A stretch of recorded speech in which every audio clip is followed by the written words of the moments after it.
How do you hire employees, right? You're growing, and that's a good problem to have. Whether you're a solo practitioner, right, an army of one, and you're expanding your business, whatever business and industry you may be in, or you're someone who leads dozens, maybe even hundreds of people. You need to add new folks. You obviously start focusing on the positions that you need the most, those that will provide the greatest value both to you, your team, and organization as a whole. You focus on those first, right? And generally it's the folks, especially if you're an individual, if you're a small business and you're growing, you focus on the ones that are going to result in providing greater customer experience, revenue, growth, profitability, and so on, right? You focus on those.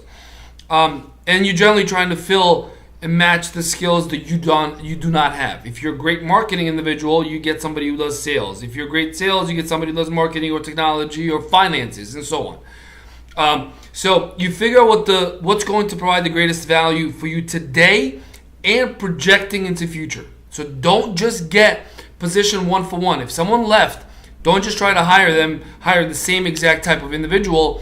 Look at this opportunity as a point in time where you can reevaluate your team, your structure, and see if you need slightly different focus. Once you identify that, then you start searching for people and so on. You can do job descriptions. Job descriptions and resumes and postings, that's wonderful. But the best thing to do is to be actively involved across your networks and actually solicit people that you want to work with. You know who's good at different industries. If you can afford them or you can provide something that's interesting enough for them, go out there and poach them.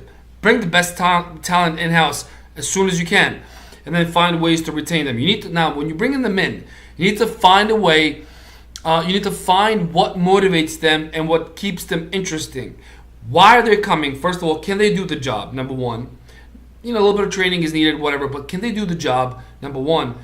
Do they have the right personality and demeanor to be part of that team, to contribute, to be part of that family? That's number one. Number two is, do they have the skills needed to do that job? Number three, do you see them staying there for a while? 2, 3, 4, 5 years. Do you see him growing with this position and evolving into something more?